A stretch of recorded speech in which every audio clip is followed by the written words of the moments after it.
പുതിയ വീഡിയോയിലേക്ക് എല്ലാവർക്കും സ്വാഗതം. അപ്പോൾ ഇന്ന് നമ്മൾ പോണത് കൊച്ചിൻ എയർപോർട്ടിലേക്കാണ്. 2 മാസത്തെ ലീവിന് ശേഷം അനിയൻ തിരിച്ച് ഖത്തറിലേക്ക് പോവാണ്. 7 മണിക്കായിരുന്നു അവൻ്റെ ഫ്ലൈറ്റ്. അവിടെ 3 മണിക്കൂർ മുന്നേ റിപ്പോർട്ട് ചെയ്യണമെന്ന് പറഞ്ഞാൽ ഞങ്ങൾ 3 മണിക്ക് തന്നെ അവിടെ എത്തി. 4 മണിക്ക് അതിൻ്റെ ഉള്ളിൽ കയറിയാൽ മതി. അപ്പോൾ ഞങ്ങൾ എന്ത് ചെയ്തു, കുറച്ച് ഫോട്ടോസും വീഡിയോസും ഒക്കെ പുറത്തുനിന്ന് എടുത്തു. ആൾക്ക് നല്ല വിഷമമുണ്ട്. 2 മാസത്തെ ലീവ് കഴിഞ്ഞ് പോകുമ്പോഴേ അച്ഛനും അമ്മയ്ക്കും എല്ലാവർക്കും നല്ല വിഷമമുണ്ട്. നമ്മൾ ആദ്യമായിട്ട് പോകുമ്പോൾ എന്ന് പറയുമ്പോൾ ജോലിക്കാണല്ലോ പോണത്. അപ്പോൾ എന്തായിരിക്കും ജോലി എങ്ങനെയായിരിക്കും, അവിടുത്തെ ആൾക്കാർ, അതുപോലെ റൂമിലത്തെ ആൾക്കാർ എങ്ങനെയായിരിക്കും, ഫുഡ്, അങ്ങനത്തെ ഒക്കെ ഒരു ആൻസൈറ്റി ആയിരിക്കും ഉണ്ടാവുക. പക്ഷെ നമ്മൾ ജോലി ചെയ്ത് കഴിഞ്ഞ് തിരിച്ച് 2 മാസത്തെ ലീവിന് വന്ന് തിരിച്ച് പോകുമ്പോഴത്തെ അവസ്ഥ പറയണ്ടല്ലോ. നല്ല സങ്കടമുണ്ട്. അങ്ങനെ അവൻ അതിൻ്റെ ഉള്ളിലേക്ക് പ്രൊസീജിയേഴ്സിനായിട്ടൊരു 3:45 ആയപ്പോൾ ഉള്ളിലേക്ക് കയറി. എന്തൊക്കെ പറഞ്ഞാലും നാട്ടിലത്തെ ലൈഫും അവിടുത്തെ ലൈഫും രണ്ടും വ്യത്യാസമാണല്ലോ. നാട്ടിൽ വീട്ടുകാരും കൂട്ടുകാരും കളിക്കാൻ പോവാം, അങ്ങോട്ട് ഇങ്ങോട്ടൊക്കെ പോവാമല്ലോ. അവിടെ എന്ന് പറയുമ്പം ജോലി കഴിഞ്ഞിട്ടുള്ള എൻ്റർടൈൻമെൻറ്റൊക്കെ ഉണ്ട്, എന്നാലും അത് വേറെ ലൈഫ് തന്നെയാണ്.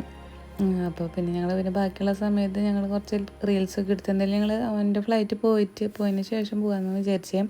പിന്നെ നമുക്ക് ഫ്ലൈറ്റൊക്കെ കാണാനായിട്ടൊരു സ്ഥലമുണ്ട്. അവിടേക്ക് എൻട്രി പാസ് എന്ന് പറയുന്നത് ഒരാൾക്ക് 100 രൂപയാണ്.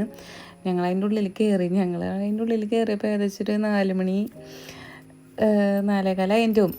അപ്പോൾ അവർ പറഞ്ഞത് 5:15 വരെ റൺവേ ക്ലീനിങ് ഒക്കെയാണ്. ഫ്ലൈറ്റ് വരാനും പോകാനും 5:15 നേരമാകുമെന്ന് പറഞ്ഞു. അപ്പോൾ ഞങ്ങൾ കുറേ നേരം അതിൻ്റെ ഉള്ളിൽ ഇരുന്നു. കുറേ നേരത്തിന് ശേഷം ഒരു ഫ്ലൈറ്റ് വന്നു.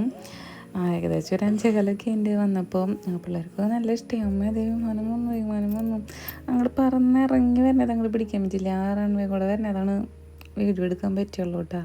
പെട്ടെന്ന് വന്ന കാരണം നമ്മൾ എന്താ പറയുക, എടുക്കാൻ പറ്റില്ല അത്. അപ്പം നമ്മൾ നേരെ നിന്നു വിമാനം.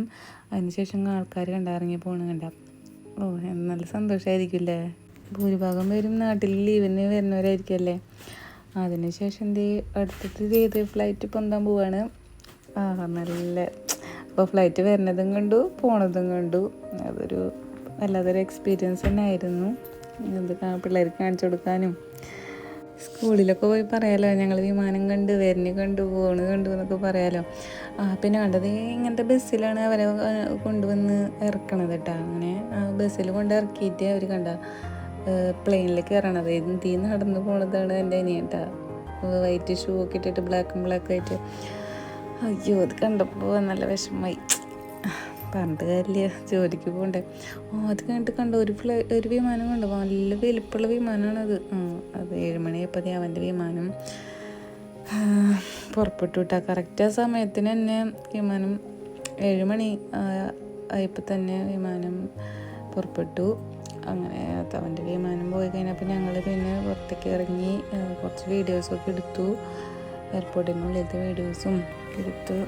അങ്ങനെ അവിടെ നിന്ന് പോരാണ്. ഞങ്ങളൊരു 7:30 ആയപ്പോൾ അവിടെ നിന്ന് ഇറങ്ങി ഞങ്ങൾ ഫുഡൊക്കെ കഴിച്ച് ഇവിടെ എത്തിയപ്പോൾ ഏകദേശം 9:30 ആയിട്ടുണ്ട്. ഇന്നത്തെ വീഡിയോ ഇത്രയേ ഉള്ളൂ. എല്ലാവർക്കും ഇഷ്ടപ്പെട്ടാൽ ലൈക്ക് ചെയ്യുക, ഷെയർ ചെയ്യുക, സബ്സ്ക്രൈബ് ചെയ്യുക.